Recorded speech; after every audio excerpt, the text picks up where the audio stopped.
संसार में सुखी कौन है। एक बार 5 पांडव वन में भटक गए। भटकते भटकते उन्हें प्यास लगी। ज़्यादा थकावट के कारण सभी एक स्थान पर बैठ गए। युधिष्ठिर महाराज जी ने पहले नकुल, फिर सहदेव, फिर अर्जुन और फिर अंत में भीम को भेजा जल की खोज में। जब काफ़ी समय हो गया कोई नहीं लौटा, तब युधिष्ठिर महाराज चिंतित हुए। वह स्वयं ही जल व भाइयों की खोज में निकले। कुछ दूर जाने पर एक सरोवर दिखा। वो समीप ही अपने भाइयों को मृत पड़े देखा। अपने चारों भाइयों की ऐसी अवस्था देखकर बहुत हैरान हुए। वह सोचने लगे कि घाव का कोई चिन्ह भी नहीं, तो भी मेरे बलशाली शूरवीर भाई मृत कैसे। धैर्य नहीं खोया। जल की प्यास सताई तो समीप के सरोवर से पानी पीने के लिए उठे। स्वच्छ जल जैसे ही अंजलि में भरा, तभी एक ध्वनि हुई, आप ऐसे जल नहीं पी सकते। जल पीने से पहले आपको मेरे प्रश्नों का उत्तर देना होगा, अन्यथा आपकी भी वही हालत होगी जो आपके भाइयों की हुई है। युधिष्ठिर महाराज ने सिर उठाकर देखा कि एक बगुला प्रश्नों के बारे में कह रहा है। युधिष्ठिर महाराज ने कहा, एक बगुला मेरे भाइयों को मार सकता है? ऐसा मैं विश्वास नहीं कर सकता। आप कौन हैं? अपने वास्तविक रूप में आए। तब बगुले ने यक्ष का रूप धारण कर लिया और कई प्रश्न किए। बहुत महत्वपूर्ण प्रश्न है वे सभी। उन्हीं में एक प्रश्न था कि संसार में सबसे सुखी कौन है।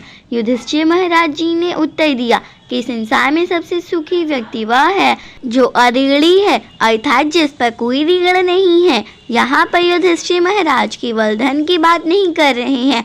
उनके कहने का तात्पर्य है समस्त प्रकार के ऋण। आज के जगत में आम धारणा हो गई है धन का ऋण लेने की। कोई होम लोन ले रहा है, तो कोई बिजनेस लोन, कोई पर्सनल लोन ले रहा है, तो कोई पढ़ाई के लिए ऋण ले रहा है। अब तो रोज़मर्रा की वस्तुएं भी उधार मिलने लगी है। थोड़ा सा अगर हम ध्यान दें तो जब हम पर महीने के प्रारंभ में किसी मासिक किश्त को उतारने का बोझ आ जाता है तो हमें एक तरह से चिंता लग जाती है। हमारे ही देश में कुछ समय पहले कृषि उत्पादकों ने इसी ऋण की परेशानी में आत्मदाह तक कर लिया था। अभी तक तो हम केवल धन के ऋण के कारण ही चिंतित हैं, अन्य ऋण का तो हमें ध्यान ही नहीं है। हमारी शास्त्र हमें बताते हैं कि सभी मनुष्य 5 प्रकार के ऋण से ग्रस्त हैं। वे हैं ऋषि ऋण, देव ऋण, माता पिता का ऋण, अन्य प्राणियों का ऋण तथा राजा का ऋण। ऋषियों ने हमें ज्ञान दिया, देवता हमें वर्षा, धूप, अनाज इत्यादि देते हैं। माता पिता हमें बचपन से प्रारंभ कर सभी कुछ सिखाते हैं। प्राणी मात्र के कारण हमें कपास, अनाज, बने बनाए मकान, मोटर कार, जहाज इत्यादि मिलते हैं। राजा अपनी प्रजा का अपने पुत्रों की तरह पालन करता है, सुरक्षा प्रदान करता है आदि। अतः हम सब इनके ऋणी हैं। बैंक की किश्त अगर कुछ महीनों ना चुकाओ तो वे ऋण देना तो बंद करते ही हैं, साथ ही साथ वह वस्तु भी हमसे छीन लेते हैं। उपरोक्त 5 प्रकार के ऋण देने वालों में से कोई एक भी अगर ऋण देना बंद कर दे तो सोचिए हमारी क्या अवस्था होगी। धन के ऋण के बिना तो हम जीवन निकाल ही लेंगे, परंतु अनाज, हवा, पानी इत्यादि के बिना तो हम जी ही नहीं पाएंगे। सोचिए तो कितना उपकार है इन सब का हम पर। कोई भी जगत का व्यक्ति अपकारी अथवा आसान फरामोश नहीं कहलवाना चाहता। अब यह जो 5 प्रकार के ऋण है, इनको चुकाए बगैर तो हम सुखी नहीं हो सकते। राजा का ऋण तो हम टैक्स इत्यादि देकर चुका देते हैं, परंतु बाकी तो देते ही नहीं। फिर मजे की बात यह है कि कोई व्यक्ति दुख नहीं चाहता बल्कि सुख ही चाहता है।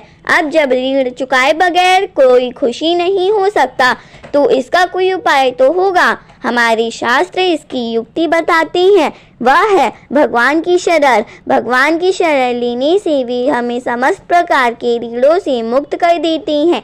सारी सृष्टि के मूल में भगवान है। जैसे किसी पौधे के मूल अथवा जड़ में जल देने से उसके पत्ते, टहनी इत्यादि सबको जल मिल जाता है, केवल पत्ते या टहनी को जल देती रहने से समस्त वृक्ष को जल नहीं मिलता। उसी प्रकार एक एक रीढ़ उतारने से सभी रीढ़ चुकती नहीं हो सकते। बेहतर है कि हम सभी रीढ़ देने वालों के मूल में जो है अर्थात सभी के जो स्रोत है श्री कृष्ण, उनकी शरण में जाएं। भगवान श्री कृष्ण की शरण में जाने से ही हम सुखी हो सकते हैं।